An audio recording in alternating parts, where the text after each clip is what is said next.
இந்த திராவிட மாடல் ஆட்சி என்பது திராவிட தமிழ் வேத பக்தியினுடைய ஆட்சி. ஆழ்வார்களிலே ஆழ்வார்களுக்கெல்லாம் தலைவர் நம்மாழ்வார். நம்மாழ்வாரே திராவிட வேத சாகரம் என்றுதான் பிரபந்தத்தை சொல்லி இருக்கிறார். இந்த திராவிட தமிழ் ஆட்சியிலே தான் மடாதிபதிகளுக்கு ஆதீனங்களுக்கெல்லாம் கௌரவக்கம் கொடுக்கப்படுகிறது என்பதில் எந்தவித ஐயமும் இல்லை. அடுத்து நமது திராவிட வேத தமிழ் ஆட்சிதான் ஆட்சி அமைக்கும் என்பதில் ராமானுஜருடைய அனுக்கிரகம். இந்தியாவில் இருக்கக்கூடிய முதல்வர்களுக்கு மட்டும் முன்னோடி அல்ல, உலகத்தில் இருக்கக்கூடிய பல காரியங்களுக்கெல்லாம் முன்னோடியாக அவர்கள் செயல்பட்டுக் கொண்டிருக்கின்றார்கள். அவர்களுடைய அந்த இறையாண்மை என்பது நம்முடைய முன்னோர்கள் காட்டியதாகிய ஆன்மீகத்தினுடைய ஒரு வழித்தோன்றலாக அவர்கள் இருக்கின்றார்கள். முத்தமிழ் கலைஞர் அவர்கள் எத்தனையோ செய்திகளை நமக்கு சொன்னார்கள், எத்தனையோ செயல்களை செய்தார்கள். தாய் 8 அடி பாய்ந்தால் பிள்ளை 16 அடி பாயும் என்கின்ற அடிப்படையிலே இவர்கள் பல்வேறு வகையான திட்டங்களை எல்லாம் நமக்கு வழங்கி கொண்டிருக்கின்றார்கள். திமுக அரசு ஆன்மீகத்துக்கு ஏதாவது செய்யுமா என்று சொல்லி கேட்டுக்கொண்டிருக்கக்கூடிய இடங்களிலே சாதனைகளை செய்து கொண்டே இருக்கக்கூடிய ஒரு உன்னதமான அரசை நம்முடைய மாண்புமிகு முதல்வர் அவர்கள் நடத்தி கொண்டிருக்கின்றார்கள். வடநாட்டில் அது வெளிநாட்டில் இருக்கக்கூடிய ஒரு தலம் முக்திநாதம் என்று சொல்லக்கூடியது, நேபாளம் என்று சொல்லக்கூடிய நாட்டில் இருக்கக்கூடியது. அது போறது ரொம்ப கடுமையான பயணம். அப்படி போகக்கூடிய அந்த முக்திநாதம் என்று சொல்லக்கூடிய பயணத்துக்கும் கூட சுமார் 1000க்கும் மேற்பட்ட மக்களை அழைத்து சென்ற பெருமைக்குரியவர்கள் நம்முடைய மாண்புமிகு அமைச்சர் அவர்கள் என்று சொல்லுகின்றார்கள். நம்முடைய பள்ளி கல்லூரி மாணவியர்கள் அந்த காலத்தில் காமராஜ் அவர்கள் மதிய உணவு திட்டத்தை கொடுத்தார்கள். ஆனால் அந்த மதிய உணவு வரைக்கும் அந்த பசியோடு அந்த குழந்தைகள் எப்படி இருக்கும், அந்த குழந்தைகள் எப்படி போய் அந்த பாடத்தை கற்றுக்கொள்ளும், காலை உணவுக்கே வழி இல்லாமல் இருக்கிற போது என்ன செய்வது என்று சொல்லி தாயுள்ளத்தோடு மாண்புமிகு முதல்வர் அவர்கள் சுமார் 6000 மாணவர் மாணவியர்களுக்கு காலை சிற்றுண்டியை ஏற்பாடு செய்திருக்கின்றார்கள். நம்முடைய துறை சார்பாக மட்டும் பல்வேறு துறைகள்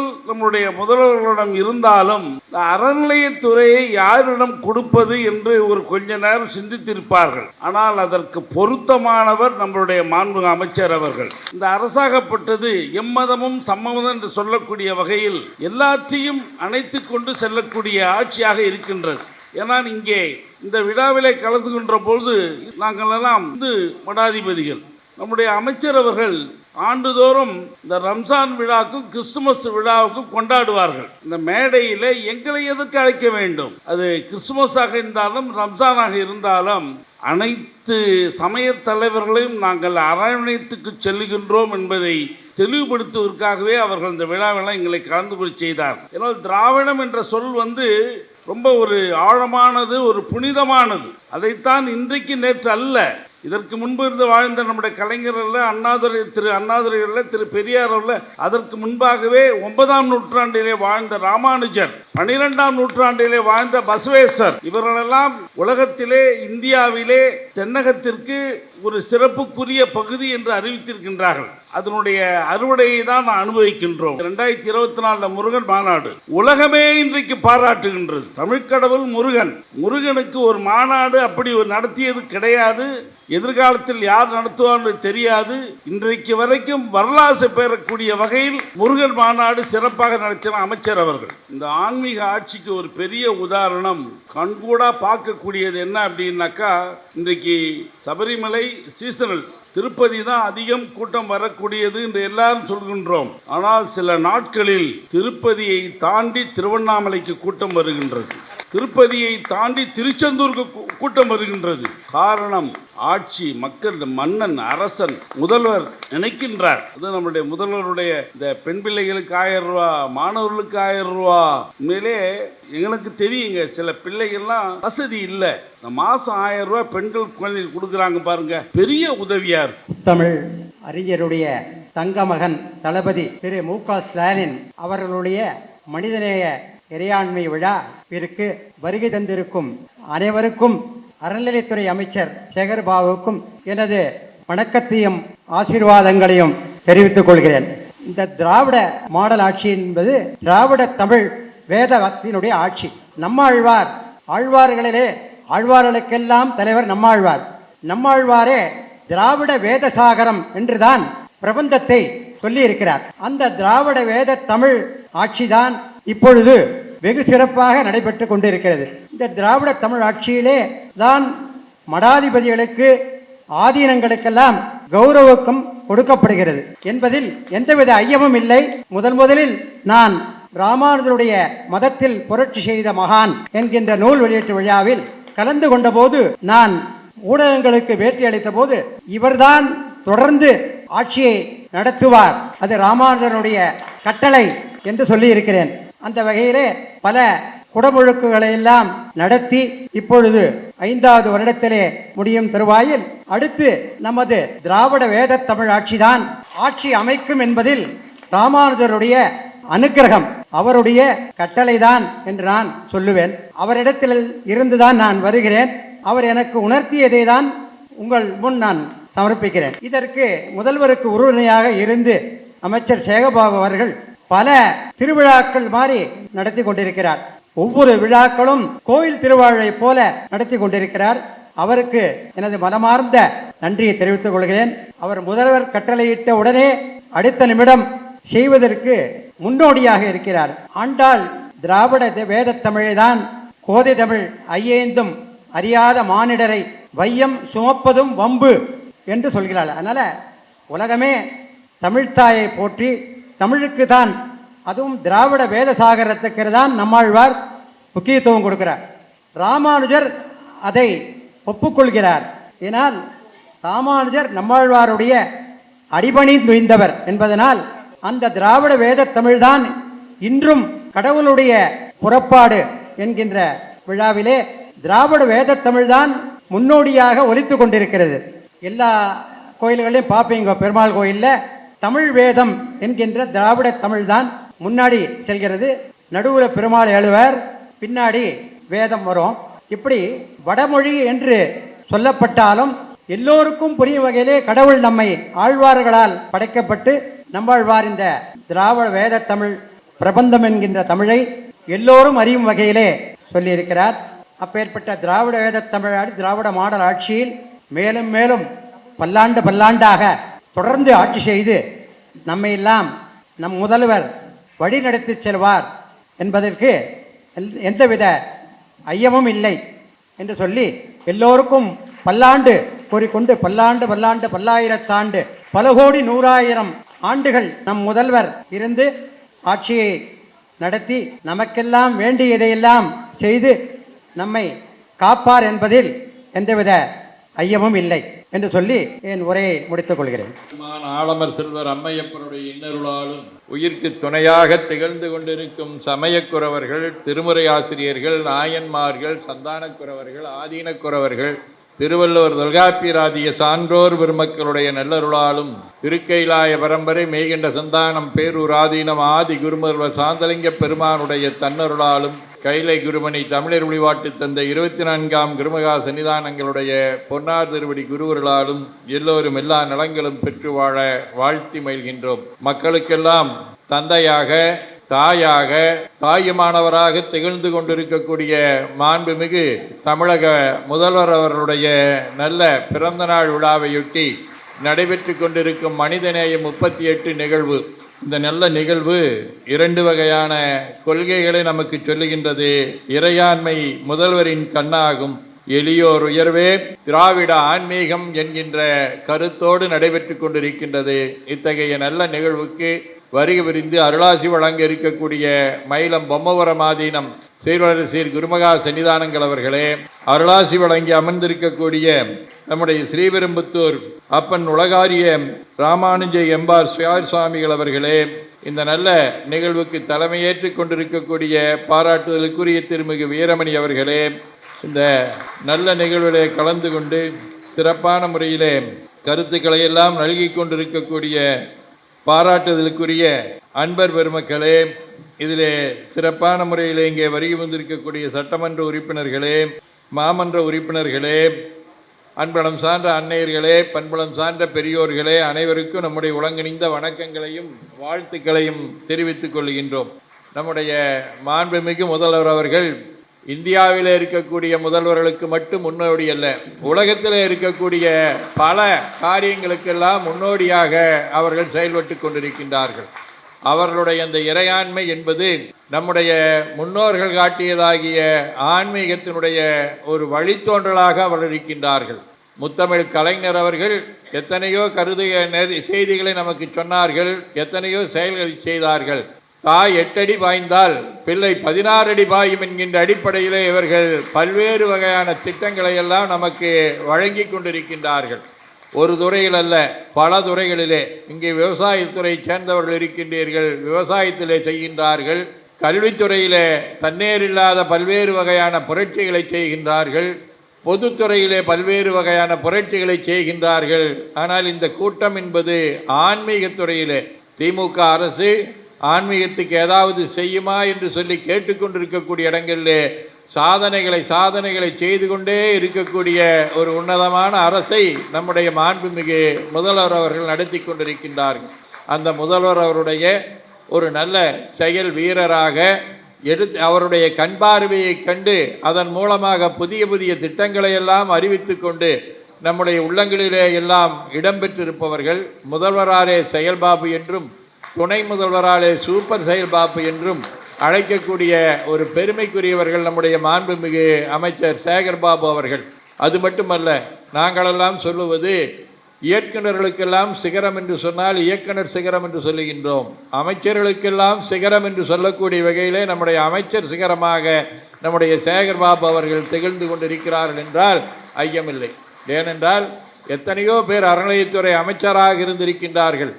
அவர்களெல்லாம் சாதித்த அத்தனை ஆண்டுகள் 70 ஆண்டுகள் சாதித்ததை இவர் 5 ஆண்டிலே மிகப்பெரிய சாதனையாக சாதித்து அவர்களையும் மிஞ்சிவிட்ட ஒரு பெருமைக்குரியவர்கள் என்பதை நான் இங்கே தெரிந்து கொள்ள வேண்டும். அவருடைய சாதனைகளை பல்வேறு வகையிலே தொடர்ந்து நாம் பேசிக்கொண்டே இருக்கலாம். இருந்தாலும் கூட ஒரு சில சாதனைகளை நீங்கள் அறிந்த சாதனையாக இருந்தாலும் உங்களுக்கு நினைவுபடுத்த விடுகின்றோம். பணம் இருப்பவர்கள் மிகப்பெரிய கோயிலை கட்டிக்கொள்ளலாம், செல்வம் இருக்கக்கூடியவர்கள் சீர்மிகு கோயில்களை அமைத்துக் கொள்ளலாம்.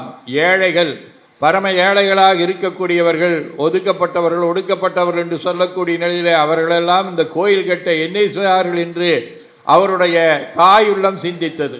அந்த தாயுள்ளம் சிந்தத்தினுடைய பயனாக சுமார் 5000 கோயில்களுக்கு 100 கோடிக்கு மேலே இருக்கக்கூடிய வகையில் ஏழை எளியவர்கள் கோயில் கட்ட வேண்டும், அவர்கள் வழிபாடு செய்ய வேண்டும் என்பதற்காக 100 கோடிக்கு மேலாக 5000 கோயில்களை தந்த பெருமைக்குரியவர்கள் நம்முடைய மாண்புமிகு முதல்வர்களும் நம்முடைய அமைச்சர்களும் என்பதை உங்கள் முன்னாலே நினைவுபடுத்திக் கொள்கின்றோம். எல்லாரும் மிகப்பெரிய கோயில்கள், திருத்தணி கோயில் இருக்குது, பழனி கோயில் இருக்குது, திருச்செந்தூர் கோயில் இருக்குது, இது மாதிரி மிகப்பெரிய கோயில்கள் இருக்கின்றன. அந்த திருக்கோயில்களை மட்டும்தான் திருப்பணி செய்ய வேண்டும் என்று சொல்லக்கூடிய அந்த நிலை இருந்தபோது சாதாரண கிராமப்புறங்களிலே ஊர்ப்புறங்களிலே ஒதுக்கப்பட்ட இடங்களிலே இருக்கக்கூடிய கோயில்களையும் தன்னுடைய கண்ணினாலே பார்த்து முதல்வரிடத்திலே தெரித்து இதுவரைக்கு 5000க்கு மேற்பட்ட திருக்கோயில்களுக்கு திருப்பணிக்காக நிதியுதவி நல்கியிருக்கிறார் என்று சொன்னால் அவருடைய பெருமையை எப்படி சொன்னாலும் தகும், அவருடைய இறையாண்மையை எப்படி போற்றினாலும் தகும். அதே போல நம்முடைய வயதான பெரியவர்கள் மலைகளின் மேலே இருக்கக்கூடிய கோயிலுக்கு செல்வதற்கு மிகவும் வருத்தப்பட்டு கொண்டிருப்பார்கள். ஒன்று அந்த விஞ்சி இருக்கும், ஒரு சில பக்கம் விஞ்சும் இருக்காது. படிக்கட்டில் போய்தான் முருகனை பார்க்க முடியும், அம்பனை பார்க்க முடியும், பெருமாளை பார்க்க முடியும். அது ஒரே ஒரு இடத்துல மட்டும்தான் நமக்கு அந்த கம்பிவட வசதி என்று சொல்லி இருந்தது. ஆனால் மாண்புமிகு முதல்வருடைய செயல் வீரராக திகழ்ந்து கொண்டிருக்கக்கூடிய நம்முடைய சேகர்பாபு அவர்கள் நம்முடைய ராணிப்பேட்டை சோளிங்கரிலே சுமார் 220 கோடி அளவிலே இந்த கம்பி வடம், அதாவது ரோப்கார் என்று சொல்லக்கூடியதை அமைத்திருக்கின்றார்கள். அதன் மூலமாக எத்தனையோ பேர் பயன்பெற்று கொண்டிருக்கின்றார்கள். இங்கே மட்டுமல்ல, பாடல் பெற்ற தலங்களிலே ஒன்று கொங்கு நாட்டிலே இருக்கக்கூடியது, கரூரிலே இருக்கக்கூடிய ஐயர் மலை என்று சொல்லக்கூடிய அந்த மலை, அங்கே இருக்கக்கூடிய அந்த ரத்னகிரி பெருமானுடைய திருக்கோயிலும் அதே மாதிரி தான் மலை மேல் இருக்குது. எல்லாருனாலையும் போக முடியாது. அப்படி இருப்பதனாலே அங்கே ஒரு 10 கோடி செலவிலே மிக அருமையான முறையில் இதே ரோப்காரை அமைத்திருக்கிறார்கள் என்று சொன்னால் அவருடைய பணியை பாராட்ட வேண்டும். ஒரு சில பக்கம் நம்மளால ரோப்கார் அமைக்க முடியாது. அமைக்க முடியாமல் இருக்கக்கூடிய இடங்களில் நாம் அங்கே அடிவாரத்துக்கு வட்டியும் போயிடுவோம். ஆனால் அதுக்கு மேலே ஏறி போகணும் அப்படின்னு சொன்னோம்னா ரொம்ப நடந்து போகிறதுக்கு அது 50 படி 100 படி இருந்தாலும் கூட அந்த முழங்கால் வழி இருக்கக்கூடியவங்களுக்கெல்லாம் ரொம்ப சிரமமாக இருக்கும். ஆனால் நம்முடைய மாண்புமிகு அமைச்சர் அவர்கள் நம்முடைய முதல்வருடைய வழிகாட்டுதலின்படி மின்தூக்கிகள் என்று சொல்லக்கூடிய லிப்ட் வசதியும் செய்திருக்கின்றார்கள். ஏதோ ஹோட்டல் கடையில் மட்டும்தான் லிப்ட் இருக்கும், மால் மட்டும்தான் லிப்ட் இருக்கும் என்பது இல்லாமல் நம்முடைய கோயிலுக்கு வரக்கூடியவர்களும் அதை அனுபவிக்க வேண்டும் என்பதற்காக எங்களுடைய கோவை மாவட்டத்தில் இருக்கக்கூடிய மருதமலையிலே மிகப்பெரிய அளவிலே சுமார் 5 கோடி அளவிலே அந்த லிப்டை அமைத்திருக்கின்றார்கள். தஞ்சாவூரில் சாமி மலை 6 படை வீட்டில் ஒன்றாக இருக்கக்கூடிய 5வது படை வீடாக சாமி மலையிலே அதே போல 4 கோடி செலவிலே அருமையான லிப்ட் அமைத்து மக்களுடைய உள்ளத்திலே எல்லாம் தேனை வாழ்த்தவர்கள் நம்முடைய மாண்புமிகு அமைச்சர் அவர்கள் முதல்வர்களுடைய வழிகாட்டுதலின்படி. அதே மாதிரி ஒரு காலத்தில் நாம் எல்லாம் போய் சாமிக்கு அசகடமாக இருக்க போகின்ற போது உண்டியில் தங்கம் போடுவோம். அந்த தங்கத்தை என்ன செய்வார்கள் என்று சொன்னால் அதையெல்லாம் எடுத்தபடி கோயிலுக்குள்ளேயே வச்சு பொட்டியில் பூட்டி வைத்து விடுவார்கள். ஆனால் மாண்புமிகு அமைச்சர் அவர்கள் பொறுப்பேற்ற பின்னர் இந்த தங்கத்தை சும்மா வைத்து கொண்டே இருந்தோம் என்று சொன்னால் சும்மா தான் இருக்கும். ஆனால் ஆர்பிஐயினுடைய சட்டம் ஒரு அருமையான சட்டம் இருக்கின்றது. நீங்கள் தங்கத்தை சேமித்தால் அதற்கு வட்டி தருகிறோம் என்று சொன்னார்கள். அந்த அடிப்படையிலே சுமார் 1074 கிலோ எடை இருக்கக்கூடிய தங்கத்தை அங்கே வங்கியிலே செய்தார்கள். இதனால் நமக்கு என்ன லாபம்? கோயில் இருக்கிற தங்கத்தை கொண்டு போய் வங்கியில் வைக்கிறனால என்ன லாபம்னா ஆண்டுக்கு 1 கோடி 2 கோடி அல்ல 17 கோடி நம்முடைய கோயில்களுக்காக அது வருமானமாக வருகின்றது. அதை அன்னதானமாக, குழந்தைகளுக்கு உண்டான படிப்பு வசதிக்காக, பல வகையிலே செலவு விடுவதற்குண்டான வகையிலே சும்மா இருந்த தங்கத்தை வருவாய் தரக்கூடிய வகையிலே மாற்றிய பெருமைக்குரியவர்கள் நம்முடைய மாண்புமிகு அமைச்சர் அவர்கள் என்பதை தெரிந்து கொள்ள வேண்டும்.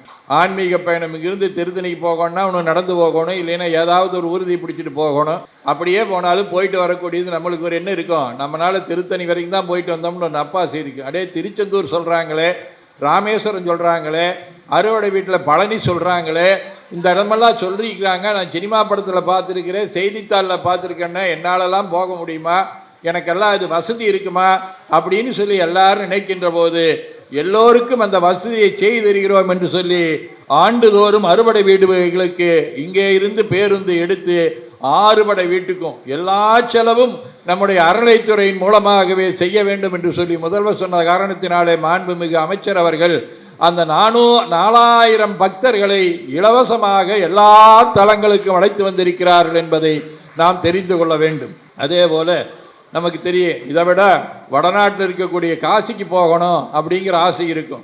அவர்களுக்கு ராமேஸ்வரத்திலே இருந்து காசி வரை அழைத்து செல்லக்கூடிய வகையில் ஒரு 1500 பேரை இலவசமாகவே அழைத்து உண்ண உணவு, தங்க இடம், அனைத்து வசதிகளையும் செய்து அந்த பெருமைக்குரியவர்கள் நம்முடைய அமைச்சர் அவர்கள். அதே மாதிரி முருகன் கோயிலுக்கு மட்டும்தான் போக முடியுமா, அம்மன் கோயிலுக்கெல்லாம் போக முடியாதா அப்படிங்கிறதுக்காக ஆடி மாதத்தில் அம்மனுக்குண்டான தலங்கள் சமயபுரம் இருக்குது, திருவேற்காடு இருக்கின்றது, பண்ணாரி இருக்கின்றது, மாசாணியம்மன் கோயில் இருக்குது. இந்த கோயில்களுக்கெல்லாம் மக்களை அழைத்து செல்லக்கூடிய வகையிலே அருமையான முறையிலே ஒரு 3000க்கு மேற்பட்ட அம்மன் அடியார்களை எல்லாம் அழைத்து சென்ற பெருமைக்குரியவர்கள் நம்முடைய அமைச்சர் அவர்கள். அதே மாதிரி எல்லாம் முருகன் கோயிலுக்கு போகிறாங்க, அம்மன் கோயிலுக்கு போகிறாங்க, பெருமாள் கோயிலுக்கெல்லாம் போகிறதுக்கு என்ன பண்ணுறது அப்படிங்கிற ஒரு வேறுபாடு இல்லாமல் அந்த மாதிரி புரட்டாசி மாதம் பெருமாளுக்குரிய மாதம், கோவிந்தனுடைய விழா நடக்கக்கூடிய மாதம், அந்த மாதத்தில் வைணவ திருக்கோயில்களுக்கு 3000க்கு மேற்பட்ட மக்களை அழைத்து சென்ற பெருமைக்குரியவர்கள் நம்முடைய மாண்புமிகு அமைச்சர் அவர்கள் என்பதை இங்கே தெரிவித்துக் கொள்கின்றோம். இதெல்லாம் இங்கு இருக்குது.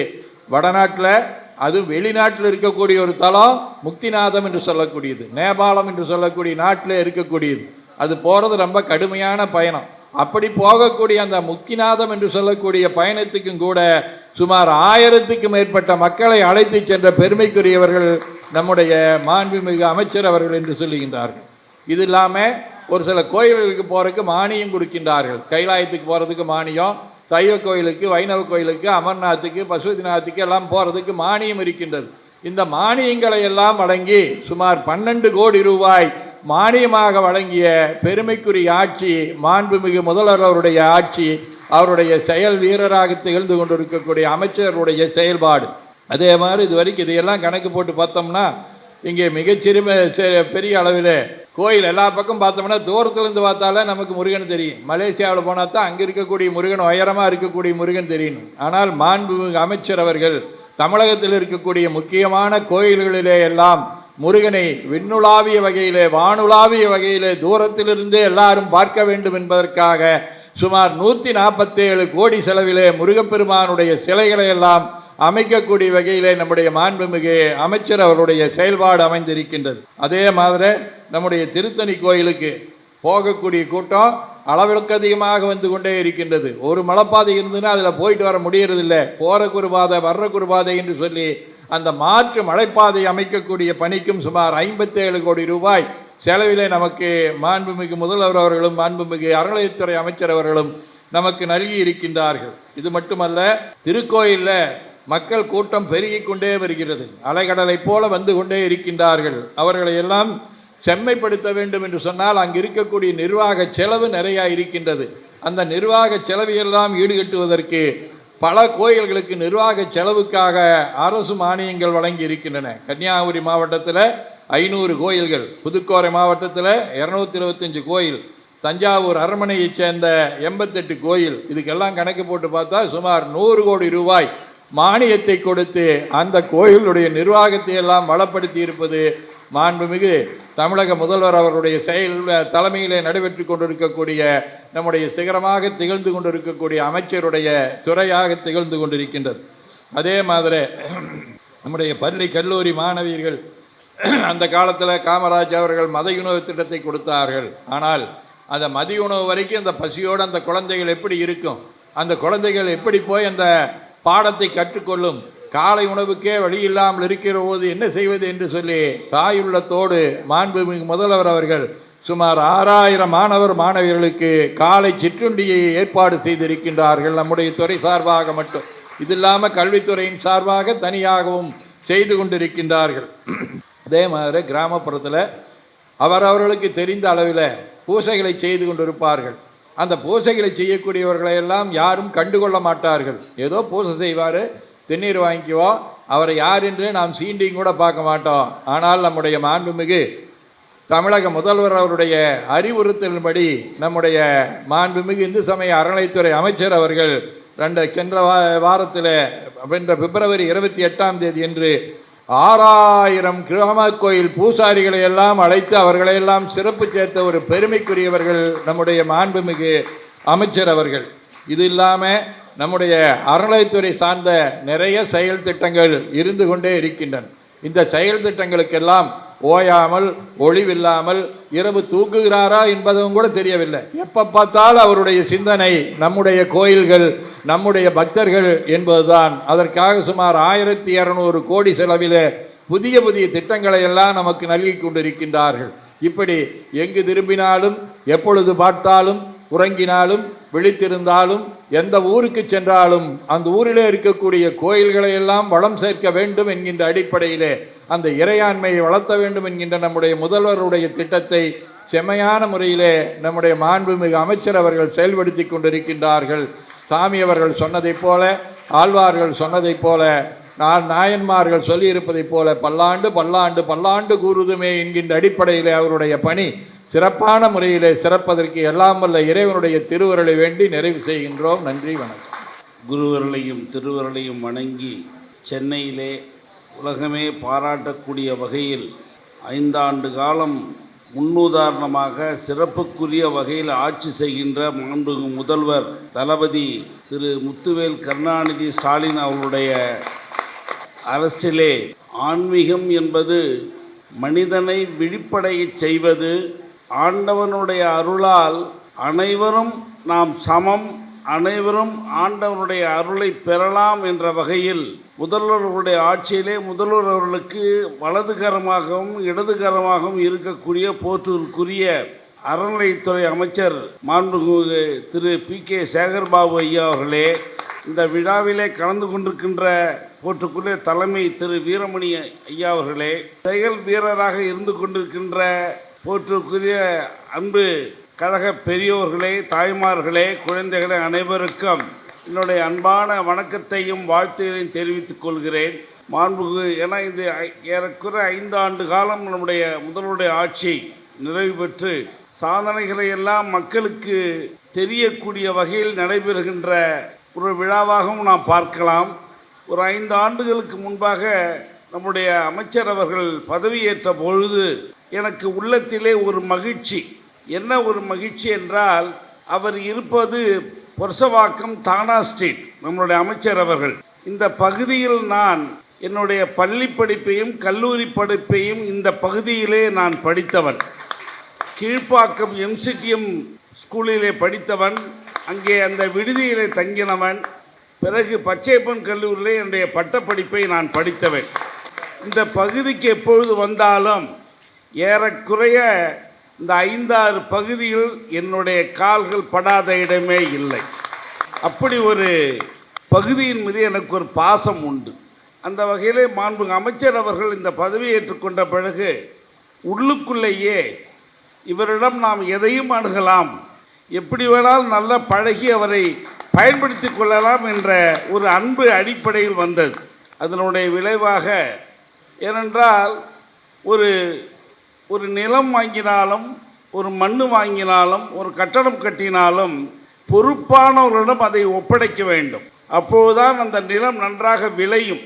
அதுபோல பல்வேறு துறைகள் நம்முடைய முதல்வர்களிடம் இருந்தாலும் இந்த அறநிலையத்துறையை யாரிடம் கொடுப்பது என்று ஒரு கொஞ்ச நேரம் சிந்தித்திருப்பார்கள். ஆனால் அதற்கு பொருத்தமானவர் நம்முடைய மாண்புமிகு அமைச்சர் அவர்கள்.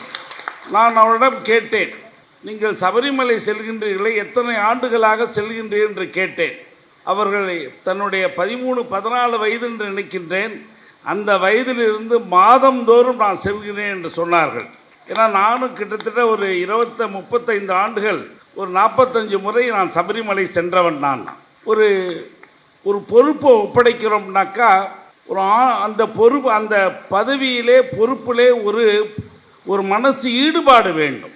அந்த வகையிலே நம்முடைய அமைச்சர் அவர்கள் ஆன்மீகத்தினுடைய அடிப்படையாக நாதமாக அந்த இறைபக்தி உடையவர்கள். அதனால்தான் அவருக்கு அந்த பொறுப்பு கிடைத்தது. கிடைத்ததனுடைய பலன் இந்த 5 ஆண்டுகளில் நம்முடைய பேரூர் சுவாமிகள் கூட சொன்னார்கள், 50 ஆண்டுகளில் செய்யக்கூடியதை 5 ஆண்டுகளில் அவர்கள் செய்திருக்கின்றார்கள்.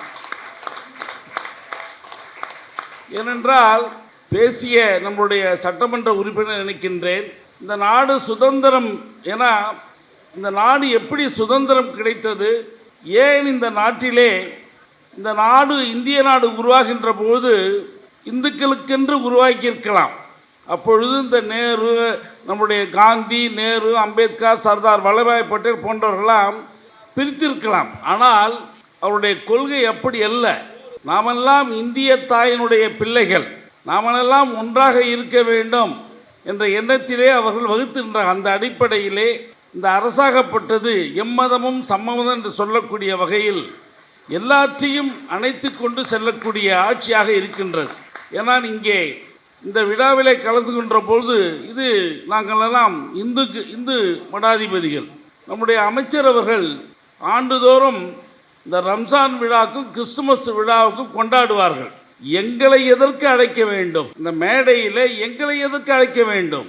அது கிறிஸ்துமஸாக இருந்தாலும் ரம்ஜானாக இருந்தாலும் அனைத்து சமய தலைவர்களையும் நாங்கள் அரவணைத்துக்கு செல்லுகின்றோம் என்பதை தெளிவுபடுத்துவதற்காகவே அவர்கள் இந்த விழாவெல்லாம் எங்களை கலந்து கொள்ள செய்தார்கள்.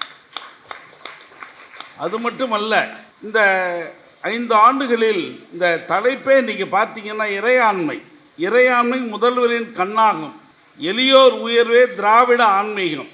இது முந்தானால் கூட மதுரை பல்கலைக்கழகத்திலே ஒரு கூட்டம், கருத்தரங்கம், அதில் இந்த திராவிடம் என்ற சொல்லை அங்கே பயன்படுத்தினார்கள். ஏன்னா திராவிடம் என்ற சொல் ரொம்ப ஒரு ஆழமானது, ஒரு புனிதமானது. அதைத்தான் இன்றைக்கு நேற்று அல்ல, இதற்கு முன்பு இருந்து வாழ்ந்த நம்முடைய கலைஞர்கள், திரு அண்ணாதுரைகளில், திரு பெரியாரில், அதற்கு முன்பாகவே 9ஆம் நூற்றாண்டிலே வாழ்ந்த ராமானுஜர், 12ஆம் நூற்றாண்டிலே வாழ்ந்த பசவேஸ்வர், இவர்களெல்லாம் உலகத்திலே, இந்தியாவிலே தென்னகத்திற்கு ஒரு சிறப்புக்குரிய பகுதி என்று அறிவித்திருக்கின்றார்கள். அதனுடைய அறுவடையை தான் நாம் அனுபவிக்கின்றோம். அப்படி இந்த இறையாண்மை என்று சொல்லக்கூடிய சொல் பல்வேறு விளக்கங்கள் இருக்கின்றன. அதற்கு ஆங்கிலத்திலே சாவரின் என்று சொல்வார்கள். இது சாவரின் என்று சொல்கிற சொல், இது ஒரு உயர்ந்த சொல். அது என்ன உயர்ந்த சொல்? மக்களோடு இருக்கக்கூடிய, மக்களை உயர்த்தி பார்க்கக்கூடிய, ஏற்றத்தாழ்வு இல்லாத, அனைவரும் சமத்துவம் என்று சொல்லக்கூடிய சொல்லுக்கு ஒரு உதாரணமாக பொருளை தரக்கூடியதுதான் இந்த இறையாண்மை. இறையாண்மையை நீங்கள் பயன்படுத்தி கொண்டு எந்த துறைக்கும் நீங்கள் பயன்படுத்தி கொள்ளலாம். அப்படி அந்த இறையாண்மை என்று சொல்லக்கூடிய சொல்லை இவர்கள் பயன்படுத்தியிருக்கின்றார்கள். அது மட்டுமல்ல, இன்றைக்கு ஏன்னா இன்றைக்கி செய்தித்தாளில் நம்ம பார்க்குறோங்க, இன்றைக்கி கிட்டத்தட்ட இந்த 5 ஆண்டு காலத்தில் 4420 குடமுழுக்கு பண்ணியிருக்கிறாங்க. 4420 வரலாறு பேசும், வரலாறு பேசும். எங்களுடைய திண்டிவனம் பக்கத்திலே, மயிலம் பக்கத்திலே 300 என்ற ஊர் இருக்கின்றது. இந்த திண்டிவனம், மரக்காணம், செஞ்சியை சேர்ந்தவர்களுக்கு தெரியும். ஏறக்குறைய 48 ஆண்டுகள் குடமுழுக்கு நடைபெறவில்லை. முயற்சி இல்லை. முயற்சி இருந்தாலும் அரசனுடைய உதவி வேண்டும், மக்களுடைய ஆதரவு வேண்டும், பொருளாதாரம் வேண்டும். மக்கள் ஆதரவு தந்தார்கள், அரசு பொருளுதவி தந்தது. 48 ஆண்டுகள் கழித்து சீரும் சிறப்புமாக குடமுழுக்கு நடைபெற்றது. அடுத்தது ஏன்னா இன்றைக்கி நீங்கள் செய்தித்தாளில் பார்த்தீங்கன்னாக்கா இன்ஃப்ராஸ்ட்ரக்சர்னு சொல்லக்கூடிய உள்கட்டமைப்பு வசதி. இன்றைக்கு ஒரு நாடு முன்னேற வேண்டுமானால் மக்களுக்கு அடிப்படை வசதிகள் தர வேண்டும். நல்ல கல்வி நிலையங்கள் இங்கே இருக்க வேண்டும், நல்ல அரசர் இருக்க வேண்டும், நல்ல ஆட்சி இருக்க வேண்டும். அது இருக்கலாம் அடிப்படை உள்கட்டமைப்பு தேவை. உள்கட்டமைப்பு என்று சொல்லக்கூடியது எல்லா வசதிகளும். இங்கேருந்து நம்ம மதுரைக்கு போனால் நல்ல ரோடு வேணும், நல்ல ட்ரெயின், பஸ்ஸு, இதெல்லாம் நம்மளுக்கு வசதிகள் வேண்டும். இது இருந்தால் தான் முடியும் நம்மால். அதுபோல் உள்கட்டமைப்பு சொல்லக்கூடிய வகையிலே நம்முடைய அமைச்சர் அவர்கள் எங்கெங்கே என்னென்ன வசதிகள், எங்கெங்கே என்னென்ன தேவை என்பதையெல்லாம் கருத்தில் கொண்டு அதற்கு முன்னுரிமை கொடுத்து, ஏன்னா மக்கள் நம்ம போகிறோம் அப்படின்னாக்க நல்ல தண்ணி வசதி வேணும், நல்ல கழிப்பறைகள், டாய்லெட் வசதி வேணும். இப்படி என்று சொல்லக்கூடிய வசதிகளை ஏன்னா கடைசி மனிதனுக்கு கூட அந்த இறைவனை வணங்குகின்ற போது அவனுக்கு அசௌரியம், குறைகள் ஏற்பட்டு விடக்கூடாது என்பதற்காகத்தான் நம்முடைய அமைச்சர் அவர்கள் பல்வேறு திட்டங்களை வகுத்திருக்கின்றார்கள். அது மட்டுமல்ல, உண்மையிலே இன்றைக்கி முருகன் மாநாடு நீங்களாம் பல பேர் வந்திருப்பீங்க. 2024 முருகன் மாநாடு உலகமே இன்றைக்கு பாராட்டுகின்றது. அப்படி ஒரு மாநாடு. ஏன்னா தமிழ்கடவுள் முருகன், தமிழ்கடவுள் முருகன், முருகனுக்கு ஒரு மாநாடு அப்படி ஒரு நடத்தியது கிடையாது. எதிர்காலத்தில் யார் நடத்துவார்னு தெரியாது. இன்றைக்கு வரைக்கும் வரலாறு பெறக்கூடிய வகையில் இந்த முருகன் மாநாடு சிறப்பாக நடத்தின அமைச்சர் அவர்கள். எல்லாத்தை விட என்ன அப்படின்னாக்கா, எந்த விழாவாக இருந்தாலும் இன்றைக்கு நாங்கள் இதுபோல் விழாக்கள் நாங்கள் வந்தது இல்லை. எங்களை பொறுத்த வரைக்கும் எல்லாரும் ஒன்றுதான். மக்கள் நன்றாக இருக்க வேண்டும். நாங்கள் ஒரு சமயம் மட்டுமல்ல, பல்வேறு சமய தலைவர்கள் நாங்கள் சமயம் நன்றாக இருக்க வேண்டும், சமய தலைவர்கள் எங்களுடைய பணியை செய்ய வேண்டும் என்றால் நீங்கள் நன்றாக இருக்க வேண்டும். நீங்கள் நன்றாக இருந்தால்தான் நாங்கள் எங்களுடைய செயல்பாடுகள் நன்றாக இருக்கும். அதைத்தான் நம்முடைய அமைச்சர் அவர்கள் எந்த முதல்வர் விழா இருந்தாலும் கூட அறநிலைத்துறை சம்பந்தமாக ஒரு நூல் வெளியீடு, முதியோர்களுக்கு பாராட்டுதல், எங்களை எதுக்கு அழைக்கின்றார் என்று தெரியாது. உண்மையிலேயே பல பேர் இன்றைக்கு சொல்கின்றார்கள். என்ன ஒரு வித்தியாசமான ஒரு ஒரு பார்வையை நாங்கள் பார்க்கின்றோம். எல்லாத்தையும் அரவணைச்சிட்டு போகிறாரு முதல்வர் அவர்கள். அமைச்சர் சேகர் பாபு, அதாவது ஒருத்தர் கூட சொன்னார், அமைச்சர் பேர் நம்முடைய அமைச்சர் பொதுவாக அறநிலைத்துறை அமைச்சர் தமிழ்நாட்டில் தான் இருக்கும். இன்றைக்கி ஒருத்தர் சொன்னார், சேகர் பாபுனுடைய பேர் இந்தியாவில் மட்டும் இருக்கின்றார். உண்மையிலே சொல்கிறேங்க, பல்வேறு நாடுகளிலே இறைவனை வணங்குகின்றவர்களெல்லாம் இன்றைக்கு தமிழ்நாட்டிலே கோயில்கள் எல்லாம் குடமுழுக்கு நடைபெறுகின்றால் என்றால் திரு சேகர் பாபு தான் என்பதை பல்வேறு பேர் இன்றைக்கு யூடியூப்லே சொல்கின்றார்கள், இன்ஸ்டாகிராமிலே சொல்கின்றார்கள். அப்படி உலகமே இன்றைக்கு நம்முடைய ஆன்மீக ஆட்சியை பேசக்கூடிய வகையிலே இன்றைக்கு நம்முடைய அமைச்சருடைய பணி சிறப்பாக நடந்து கொண்டிருக்கின்றது. அது மட்டுமல்ல, நம்முடைய முதல்வர் அவர்கள் கூட சொல்கின்ற பொழுது ஒரு செய்தியை சொன்னார்கள். நம்முடைய சேகர்பாபு அவர்கள் எது இருந்தாலும் முதல்ல என்னை கூப்பிட்டுறாரு அப்படின்றார். திரு சேகர்பாபு கூப்பிட்டாருன்னா நம்ம அமைச்சர் இருக்கார் பாருங்க, வீட்டை விட்டு மக்கள்கிட்ட இருக்கார், பணியை செய்கிறார், முதல்வர்கிட்ட போயிடுவார் போட்டிருக்கு. நீங்கள் வாங்கன்னு முதல்வர் அவர்களும் மறுக்க முடியாமல் திரு அமைச்சர் கூப்பிட்டா, ஏன்னா மக்கள் பணி, இறைவன் பணி, இறைவனுக்கு நன்றாக குணமுழுக்கு செய்தால், இறைப்பணியை நன்றாக செய்தால் மக்கள் நன்றாக இருப்பார்கள் என்பது முதல்வருடைய ஒரு எண்ணம். அதை சீரும் சிறப்புமாக நம்முடைய முதல்வர், நம்முடைய அமைச்சர் அவர்கள் செய்து கொண்டிருக்கின்றார்கள். அடுத்ததாக என்ன, இன்றைக்கி சாமி நிறையா சொன்னாங்க. இன்னைக்கு நூல்கள் நாமல்ல, இன்னைக்கு அருணகிரினார் பாடியிருக்கார், வள்ளலார் பாடியிருக்கார். எப்போ 200-500 ஆண்டுகளுக்கு முன்பு நாமெல்லாம் இருப்போம். 50 ஆண்டுகள் கழித்து 100 ஆண்டுகள் கழித்து நாம் எப்படி இருந்தோம் என்பதை பேசக்கூடியது நம்முடைய நூல்கள். இதுவரைக்கும் அவ்வளவு கிடையாது. இந்த ஆட்சி ஏற்பட்ட பிறகு நம்முடைய அமைச்சர் அவர்கள் ஏறக்குறைய 1000 நூல்கள் வெளியிட்டிருக்கின்றார். 1000 நூல்கள் என்று பெரிய சரித்திர சாதனை.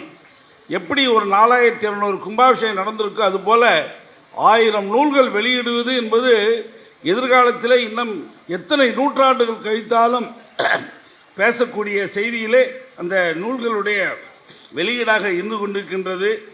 அடுத்தது சிறுவாபுரிலாம் எனக்கு தெரியும். ஒரு 40 வருஷத்துக்கு முன்னெல்லாம் ரோடு இருக்காது, ஒன்றும் இருக்காது, கோயில் இருக்கும், அவ்வளோதான். இன்றைக்கி சிறுவாபுரி போனால் எத்தனை லட்சம் மக்கள் போகின்றார்கள், என்னென்ன வசதிகள். உண்மையிலே நீங்கள் இந்த சென்னை மக்கள் இருக்கீங்களே, நீங்கள் பெரிய புண்ணியம் பண்ணவங்க. நீங்கள் அவ்வளோ வசதிகள் இன்றைக்கு மாண்பு அமைச்சர் அவர்கள் ஏற்படுத்தியிருக்கின்றார்கள். அது மட்டுமல்ல, இந்த ஆன்மீக ஆட்சிக்கு ஒரு பெரிய உதாரணம் கண்கூடாக பார்க்கக்கூடியது என்ன அப்படின்னாக்கா, இன்றைக்கு சபரிமலை சீசனல், திருப்பதி தான் அதிகம் கூட்டம் வரக்கூடியது என்று எல்லாரும் சொல்கின்றோம். ஆனால் சில நாட்களில் திருப்பதியை தாண்டி திருவண்ணாமலைக்கு கூட்டம் வருகின்றது, திருப்பதியை தாண்டி திருச்செந்தூருக்கு கூட்டம் வருகின்றது. காரணம் ஆட்சி, மக்கள், மன்னன், அரசன், முதல்வர் நினைக்கின்றார், மக்கள் நன்றாக இருக்கணும்னு நினைக்கின்றார்.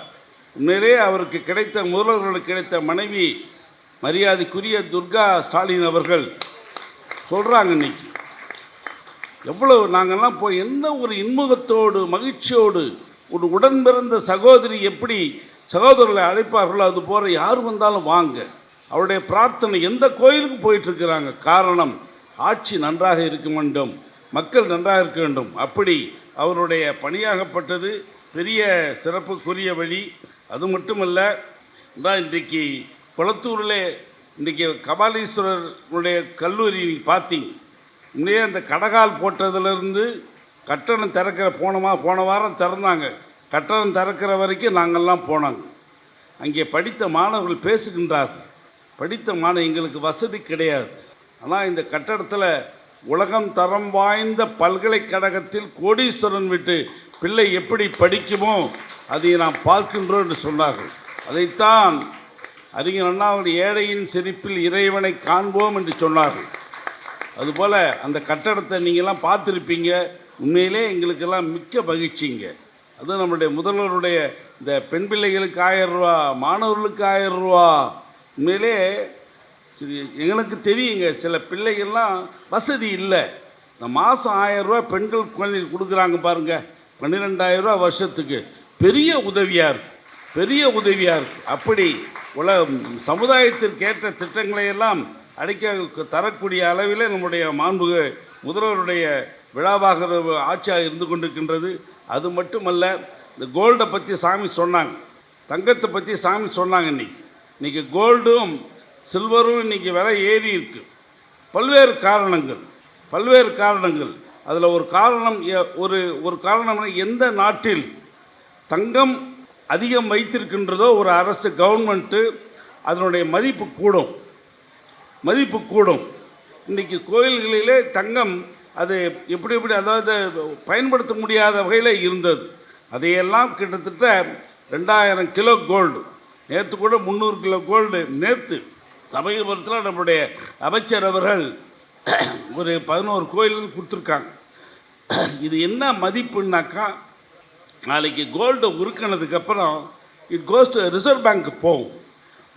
நீங்கள் நம்மக்கிட்ட தனியார் பேர் இருக்கிறோம், எவ்வளோ தங்கம் வச்சுருக்கோன்னு ஓரளவு தான் கவர்மெண்ட்டுக்கு ஐடியா இருக்கும். ஆனால் ரிசர்வ் பேங்க்கு போனதுக்கு பிறகு இந்த ரிசர்வ் பேங்கினுடைய இது எடையா மதிப்பாகப்பட்டது நம்முடைய இந்தியாவினுடைய தரம் மேலே போகும். அப்படி இந்தியாவினுடைய தரம் மேலே செல்வதற்கு ஒரு தரம் வாய்ந்த அரசு என்பதற்கு நம்முடைய இந்த கோல்டு ஸ்கீம்ன்றது ஒரு பெரிய உதவியாக இருக்கின்றது. அந்த வகையிலே நம்மளுடைய அமைச்சருடைய ஆட்சியாகப்பட்டது. ஏன்னா பழகுவதற்கு ரொம்ப நல்ல மனுஷங்க, கோச்சுக்குவார். சண்டை போடுவார், அடுத்த நிமிஷம் பார்த்தா கை போடுவார். யாரையும் கெடுக்கணுன்ற எண்ணம் நான் கவனிச்சிட்டு தான் இருக்கேன். அவர் கவனிச்சிட்டு தான் இருக்கேன். நான் தட்டி கொடுப்பார். எத்தனையோ அதிகாரிகளுக்கு பதவி உயர்வு. இணை ஆணையர்ன்றது 14-15 இணை ஆணையர் இருந்து இன்னைக்கு 21-23 பேர் பதவி உயர்வு கொடுத்துருக்காரு. அழகு பார்க்கிறார். அப்படி அன்பால் பாசத்தால் மக்களை கவர முடியும், முதல்வருடைய ஆட்சியை சிறப்பாக செய்ய முடியும் என்பதை உணர்ந்தவர் நம்முடைய PK சேகர் பாபு அவர்கள். அவரை சார்ந்து நீங்கள்லாம் இருக்கின்றீர்கள். அவர்களுடைய பணி மேலும் மேலும் சிறக்க வேண்டும். முதல்வர்கள் எல்லாத்தையும் அரவணைச்சிட்டு போகிறார். அவருடைய ஆட்சி நன்றாக இருக்க வேண்டும் என்று சொல்லி இந்த நல்ல நாளில் உங்களை எல்லாம் பார்த்ததிலே மிக்க மகிழ்ச்சி என்று தெரிவித்து கொண்டு, நீங்கள் நன்றாக இருக்க வேண்டும், உங்களுடைய குடும்பம் நன்றாக இருக்க வேண்டும், நம்முடைய இந்திய நாடு, நம்முடைய தமிழ்நாடு சீரும் சிறப்பமாக இருக்குன்னு சொல்லி வாழ்த்துவதில் மிக்க மகிழ்ச்சி. வாழ்த்துக்கள். சிவாமூர்த்தி.